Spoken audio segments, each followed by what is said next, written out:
માત્ર 10 જ મિનિટમાં કોબી પાલકનો કુરકુરો નવો નાસ્તો. તમે આને કોબી પાલકના ટિક્કી પણ કહી શકો, કોબી પાલકના વડા પણ કહી શકો. આ 10 જ મિનિટમાં બનીને તૈયાર થાય છે. આ નાસ્તાને તમે સેલો ફ્રાય કરી શકો અને ડીપ ફ્રાય પણ કરી શકો છો. આ કુરકુરો નાસ્તો ખાવામાં ખૂબ જ ટેસ્ટી લાગે છે અને ઝટપટ બનીને તૈયાર થાય છે. જો તમારા બાળકો કોબી પાલક ન ખાતા હોય તો આ રીતે નાસ્તો તમે બનાવીને દેશો તો ખાઈ જશે. આની સાથે ટમેટાની ચટણી કે ટમેટાનો કેચઅપ સાથે બહુ સરસ ભાવે છે. સાથે લીલી ચટણી સાથે ભાવતો હોય તો એ પણ બનાવાય. તો ચાલો બનાવવાનું શરૂ કરીએ. તેના માટે અત્યારે મેં પાલક આવી રીતે ધોઈ પાંદડા કોરા કરી સાફ કરી અને લીધા છે. આ રીતે તમારે લાંબી લાંબી સ્લાઇસમાં કટિંગ કરવાનું છે. એકદમ ઝીણું બારીક કટિંગ હોવું જોઈએ. અને સાથે કોબી પણ લઈ લીધી છે. કોબીને પણ તમારે એ જ રીતે ચોપ કરવાની છે. એકદમ ઝીણી સરસ બારીક લાંબી લાંબી સ્લાઇસમાં કટ કરવાની છે. જો તમારી પાસે ખમણી હોય કે પછી વેફર પાડવાનું મશીન હોય તો તેની રીતે પણ તમે આ રીતે ચોપ કરી શકો છો. સાથે 2 લીલા મરચાં તીખા લીધા છે, તેની પણ બારીક બારીક ઝીણી કટકી કરી લીધી છે. હવે સાથે આપણે 1 ઇંચ જેટલો આદુનો ટુકડો લીધો છે, તેને પણ ખમણીને તૈયાર કરી લઈશું. અને જો તમને આમાં સૂકું ટોપરું પણ હું ઉમેરું છું, 1 કટકો. જો તમને ભાવતો હોય તો ઉમેરવાનો, નકર સ્કીમ કરી દેવાનો. આમાં ટોપરાની ફ્લેવર બહુ જ ખૂબ સરસ આવે છે. જો તમને વધારે ભાવે તો વધારે લેવાનો, ઓછો ભાવતો હોય તો ઓછો લેવાનો. અત્યારે 1 બાઉલ લઈ લીધું છે, તેની અંદર કોબી, પાલક, કટકી મરચાંની બધું જ સાથે લઈ લીધું છે. અને હવે રૂટીન મસાલા કરી લઈ.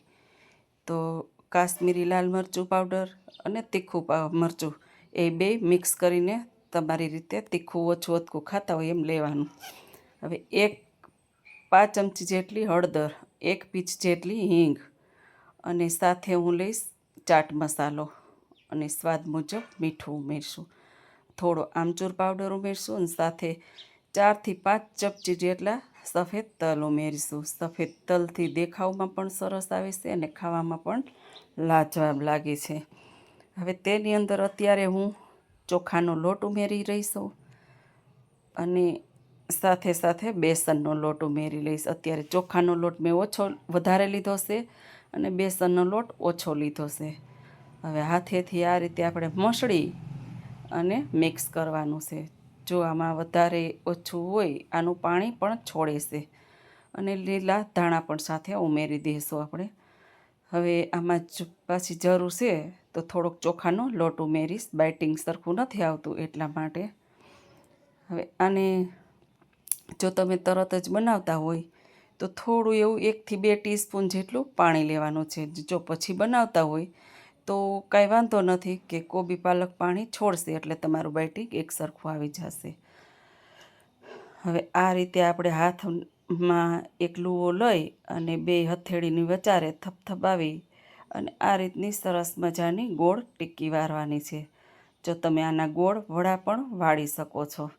તો આ રીતે એકદમ સરસ મજાની ગોળ ગોળ ટિક્કી, બહુ આને વજન કે પ્રેસ નથી દેવાનું. હલકા હાથે જ પ્રેસ કરી અને ટિક્કી બનાવવાની છે. તો આ રીતે આપણે બધી જ ટિક્કી તૈયાર કરી લેશું. હવે અત્યારે ટમેટાની ચટણી બનાવવા માટે મેં અહીંયા એક કઢાઈમાં 2 ટેબલસ્પૂન તેલ લીધું છે. 7થી 8 કળી લસણની લીધી છે અને 4થી 5 કાશ્મીરી લાલ સૂકા મરચાં લીધા છે. હવે 1 પીંચ જેટલી હિંગ ઉમેરશું અને 2 થી 3 ટમેટાના કટકા કરી અને ઉમેરી દઈશું. સાથે સ્વાદ મુજબ મીઠું ઉમેરશું અને આને 10 મિનિટ જેવું આપણે પકાવવા દઈશું.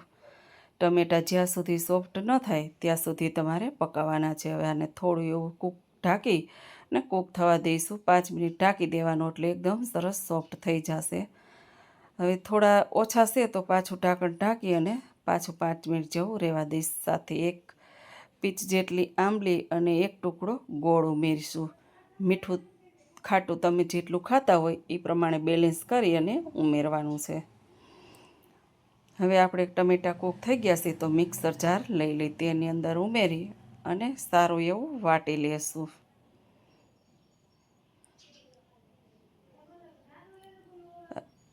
થોડા લીલા ધાણા પણ ઉમેરી દીધા છે અને ચટણી વાટીને તૈયાર કરી લીધી છે. સરસ મજાની વટાઈ ગઈ છે ચટણી. હવે આપણે ટીકીને ફ્રાય કરી લઈ. તો થોડું એવું તેલ અંદર ઉમેરી અને આપણે એને ડીપ ફ્રાય કરશું. આ રીતે બધી ટીકી બુડે નહીં અને થોડું થોડું એને તેલ ચડે એટલી જ આપણે તેલ લેવાનું છે અને આ રીતે આપણે એને ડીપ ફ્રાય કરવાની છે.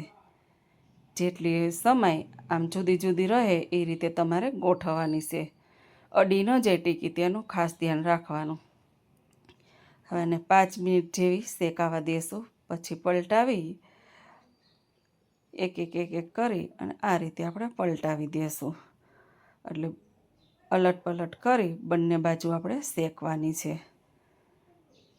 અને એકદમ એનો શું કલર પણ સરસ આવી જાય, રતાશ પડતો, અને ઉપરથી કુરકુરી થઈ જશે અને અંદરથી એકદમ સરસ મજાની સોફ્ટ બની જશે. હવે કોબી પાલકનો આ નાસ્તો તમે ક્યારેય નહીં બનાવ્યો હોય, એકવાર જરૂર બનાવી અને ટ્રાય કરજો. ખૂબ જ તમને ભાવશે. આની સાથે ટમેટાની ચટણી હોય કે લીલી ચટણી હોય કે ટમેટાનો કેચઅપ હોય, તેની સાથે ખાવાની ખૂબ મજા આવે છે. અને અત્યારે પાલક ભરપૂર માત્રામાં આવતું હોય છે અને બાળકો પાલક ખાતા નથી કે પછી કોબી નથી ખાતા, તો આ રીતે નાસ્તો બનાવી દઈ તો તેને ખબર પણ ન પડે અને ખાવામાં ખૂબ જ ટેસ્ટી લાગે. તો આ રીતે આપણે બધી જ ટીકીને શેકી લેવાની છે. આને તમે તળવી હોય તો તળીને પણ ખાઈ શકાય, આવી રીતે ટીકી ફ્રાય કરીને ખાવી તો ખાઈ શકાય. તો અત્યારે બધી ટીકી બનીને તૈયાર થઈ ગઈ છે અને ટમેટાની ચટણી સાથે મેં સર્વ કરી દીધી છે. જો તમે ચેનલમાં નવા હોય તો સબસ્ક્રાઈબ કરી દેજો, લાઇક શેર કરી દેજો અને પાસે આપેલું બેલ આઇકન જરૂરથી પ્રેસ કરજો. જય શ્રી કૃષ્ણ.